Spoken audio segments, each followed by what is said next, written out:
ವಿದ್ಯಾರ್ಥಿಗಳೇ, ತಮ್ಮೆಲ್ಲರಿಗೂ ಕೂಡ ನಿಮ್ಮದೇ ಆಗಿರ್ತಕ್ಕಂಥ ಯೂಟ್ಯೂಬ್ ಚಾನಲ್ ಸ್ಟಡಿ ವಿತ್ ಪರಶುರಾಮ್ಗೆ ಸ್ವಾಗತವನ್ನು ಕೋರ್ತೀನಿ. ಇವತ್ತು NMMS ಪರೀಕ್ಷೆ 2022-23ರಲ್ಲಿ ಪತ್ರಿಕೆ 2 ಸ್ಯಾಟ್ನ ವಿಜ್ಞಾನ ವಿಷಯದಲ್ಲಿ 5ನೇ ಪಾಠ ಕಲ್ಲಿದ್ದಲು ಮತ್ತು ಪೆಟ್ರೋಲಿಯಂ ಪಾಠದ ಭಾಗ 1ರಲ್ಲಿ ಮೋಸ್ಟ್ ಇಂಪಾರ್ಟೆಂಟ್ ಆಗಿರ್ತಕ್ಕಂಥ 20 ಕ್ವಶನ್ಸ್ ಅನ್ನು ತಂದಿದ್ದೀನಿ. ಆಲ್ರೆಡಿ ಫಸ್ಟ್ 4 ಪಾಠಗಳನ್ನು ಯಾರು ನೋಡಿಲ್ಲಲ್ಲ, ಈ ವಿಡಿಯೋದ ಡಿಸ್ಕ್ರಿಪ್ಷನ್ ಬಾಕ್ಸ್ನಲ್ಲಿ ಒಂದು ಪ್ಲೇಲಿಸ್ಟ್ ಲಿಂಕ್ ಸಿಗುತ್ತೆ. NMMS ಪರೀಕ್ಷೆ 2022-23 ವಿಜ್ಞಾನ ಅಂತ, ಅದನ್ನು ಒತ್ತಿ ನೋಡ್ಬೋದು. ವಿಡಿಯೋವನ್ನು ಲೈಕ್ ಮಾಡಿ, ನೀವು ಬಳಸ್ತಕ್ಕಂಥ ಸೋಷಿಯಲ್ ಮೀಡಿಯಾ ಪ್ಲಾಟ್ಫಾರ್ಮ್ಗಳಲ್ಲಿ ಶೇರ್ ಮಾಡಿ. ಫಸ್ಟ್ ಟೈಮ್ ವಿಡಿಯೋವನ್ನು ನೋಡ್ತಾ ಇದ್ದರೆ ಸಬ್ಸ್ಕ್ರೈಬ್ ಜೊತೆಗೆ ಬೆಲ್ ಐಕಾನನ್ನು ಅವಶ್ಯವಾಗಿ ಒತ್ತಿ. ನಮ್ಮದೇ ಆಗಿರ್ತಕ್ಕಂಥ ಒಂದು ಟೆಲಿಗ್ರಾಮ್ ಗ್ರೂಪ್ ಇದೆ, ಸ್ಟಡಿ ವಿತ್ ಪರಶುರಾಮ್ ಅಂತ, ಅದಕ್ಕೂ ಕೂಡ ಬಂದು ಜಾಯ್ನ್ ಆಗಿ ಅಂತ ಹೇಳ್ತಾ, ನಾವು ಸಮಾಜ ವಿಜ್ಞಾನದಲ್ಲಿ ಸಹಿತ NMMSಗೆ ಸಂಬಂಧಪಟ್ಟಂತೆ ವಿಡಿಯೋಗಳನ್ನು ಪೋಸ್ಟ್ ಮಾಡ್ತಾ ಇದ್ದೀವಿ. ಆ ವಿಡಿಯೋಗಳನ್ನು ಸಹಿತ ತಪ್ಪದೇ ನೋಡಿ. 8ನೇ ತರಗತಿಯ ಕಲಿಕಾ ಚೇತರಿಕೆಯಲ್ಲಿ ಹಿಂದಿ, ವಿಜ್ಞಾನ ಮತ್ತು ಸಮಾಜ ವಿಜ್ಞಾನದ ಕೂಡ ವಿಡಿಯೋಗಳಿದ್ದಾವೆ. ಸೊ ಚಾನಲ್ನ ಪ್ಲೇಲಿಸ್ಟ್ಗೆ ಹೋಗಿ ಭೇಟಿ ಕೊಟ್ಟಿದ್ದೆ ಆದರೆ ನಾವು ಹಾಕ್ತಕ್ಕಂಥ ಬೇರೆ ಬೇರೆ ವಿಡಿಯೋಗಳ ಎಲ್ಲ ಟೈಟಲ್ಗಳಲ್ಲಿದ್ದಾವೆ, ಅವುಗಳನ್ನು ಸಹಿತ ತಾವುಗಳು ನೋಡ್ಬೋದು. ಇವತ್ತು 5ನೇ ಪಾಠ ಕಲ್ಲಿದ್ದಲು ಮತ್ತು ಪೆಟ್ರೋಲಿಯಂ ಪಾಠದ ಭಾಗ 1ರಲ್ಲಿ 20 ಪ್ರಶ್ನೆಗಳನ್ನು ನೋಡೋಣ.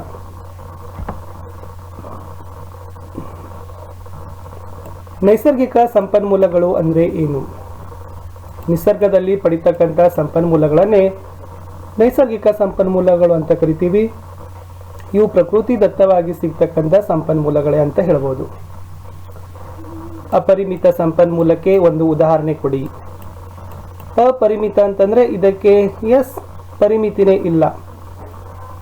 ಸೊ ಅಪರಿಮಿತ ಸಂಪನ್ಮೂಲಕ್ಕೆ ಒಂದು ಉದಾಹರಣೆ ಕೊಡೋದಾದ್ರೆ ನಾವು ನೀರು ಅಂತ ಬರಿಬಹುದು. ನೈಸರ್ಗಿಕ ಸಂಪನ್ಮೂಲಗಳಲ್ಲಿ ಎಷ್ಟು ಪ್ರಕಾರಗಳು? ನೈಸರ್ಗಿಕ ಸಂಪನ್ಮೂಲಗಳಲ್ಲಿ 2 ಪ್ರಕಾರ ಬರ್ತದೆ. ಒಂದು ಬರಿದಾಗದ ನೈಸರ್ಗಿಕ ಸಂಪನ್ಮೂಲಗಳು, ಇನ್ನೊಂದು ಬರಿದಾಗುವ ನೈಸರ್ಗಿಕ ಸಂಪನ್ಮೂಲಗಳು.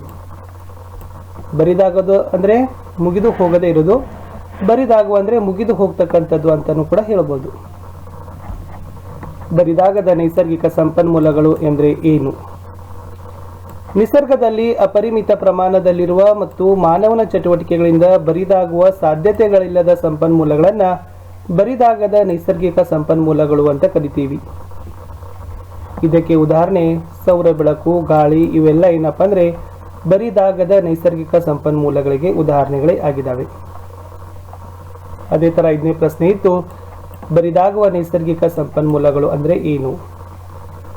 ನಿಸರ್ಗದಲ್ಲಿ ಸೀಮಿತ ಪ್ರಮಾಣದಲ್ಲಿರುವ ಮತ್ತು ಮಾನವನ ಚಟುವಟಿಕೆಗಳಿಂದ ಬರಿದಾಗ್ತಕ್ಕಂಥ ಸಂಪನ್ಮೂಲಗಳನ್ನು ಬರಿದಾಗುವ ಸಂಪನ್ಮೂಲಗಳಂತ ಕರಿತೀವಿ. ಈ ಸಂಪನ್ಮೂಲಗಳು ಕಡಿಮೆ ಪ್ರಮಾಣದಲ್ಲಿದ್ದಾವೆ ಮತ್ತು ಈ ಮಾನವನ ಚಟುವಟಿಕೆಗಳಿಂದ ಬರಿದಾಗ್ತಕ್ಕಂಥ ಸಾಧ್ಯತೆ ತುಂಬಾನೇ ಇರ್ತದೆ. ಇದನ್ನೇ ಬರಿದಾಗುವ ನೈಸರ್ಗಿಕ ಸಂಪನ್ಮೂಲಗಳು ಅಂತ ಕರಿತೀವಿ. ಅದಕ್ಕೆ ಉದಾಹರಣೆ ಅರಣ್ಯಗಳು ಹೇಳ್ಬೋದು, ವನ್ಯಜೀವಿಗಳು, ಖನಿಜಗಳು, ಕಲ್ಲಿದ್ದಲು, ಪೆಟ್ರೋಲಿಯಂ, ನೈಸರ್ಗಿಕ ಅನಿಲ, ಇವೆಲ್ಲ ಬರಿದಾಗುವ ನೈಸರ್ಗಿಕ ಸಂಪನ್ಮೂಲಗಳಿಗೆ ಉದಾಹರಣೆಗಳು ಆಗಿದ್ದಾವೆ. ಮುಂದಿನ ಪ್ರಶ್ನೆ 6, ಪಳೆಯುಳಿಕೆ ಇಂಧನಗಳು ಹೇಗೆ ಉಂಟಾಗಿವೆ? ಸತ್ತ ಜೀವಿಗಳ ಉಳಿಕೆಗಳಿಂದ ಏನಾಗದಪ್ಪ ಅಂದ್ರೆ ಪಳೆಯುಳಿಕೆ ಇಂಧನಗಳು ಉಂಟಾಗಿದ್ದಾವೆ.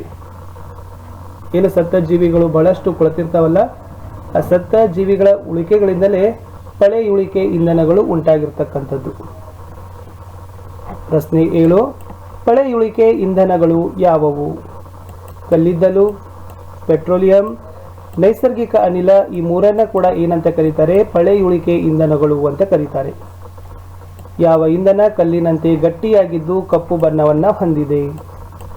ಸೊ ಕಲ್ಲಿದ್ದಲು ಏನಾಗುತ್ತದಂದ್ರೆ ಸೇಮ್ ಟು ಸೇಮ್. ಸೊ ನೋಡಿದಾಗ ಕಲ್ಲಿನಂತೆಯೇ ಇರ್ತದೆ ಮತ್ತು ಕಪ್ಪು ಬಣ್ಣವನ್ನು ಹೊಂದಿರ್ತದೆ, ಅದೇ ಕಲ್ಲಿದ್ದಲು. ಕಲ್ಲಿದ್ದಲಿನ ಉಪಯೋಗಗಳನ್ನು ತಿಳಿಸಿ. ಕಲ್ಲಿದ್ದಲನ್ನು ಅಡುಗೆ ಇಂಧನವಾಗಿ ಬಳಸ್ತಾರೆ, ರೈಲು ಎಂಜಿನ್ಗಳಲ್ಲಿ ಬಳಸ್ತಾರೆ, ಶಾಖೋತ್ಪನ್ನ ವಿದ್ಯುತ್ ಸ್ಥಾವರಗಳಲ್ಲಿ ಬಳಸ್ತಾರೆ, ವಿವಿಧ ಕಾರ್ಖಾನೆಗಳಲ್ಲಿ ಸಹಿತ ಕೂಡ ಏನು ಮಾಡ್ತಾರಪ್ಪ ಅಂದರೆ ಕಲ್ಲಿದ್ದಲನ್ನು ಬಳಸ್ತಾರೆ. ಈ 4 ಕೂಡ ಕಲ್ಲಿದ್ದಲನ್ನು ಬಳಸ್ತಕ್ಕಂಥ ವ್ಯಾಪಕವಾದ ಕ್ಷೇತ್ರಗಳು.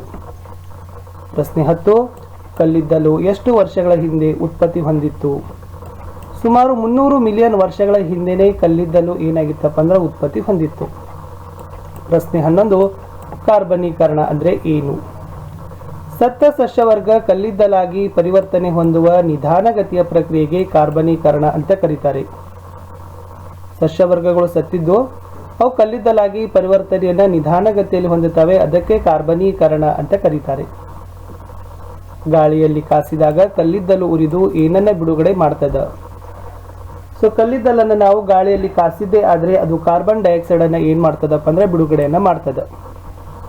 ಕಠಿಣವಾದ ಮತ್ತು ರಂಧ್ರಯುಕ್ತವಾದ ಕಾರ್ಬನ್ನ ರೂಪ ಯಾವುದು?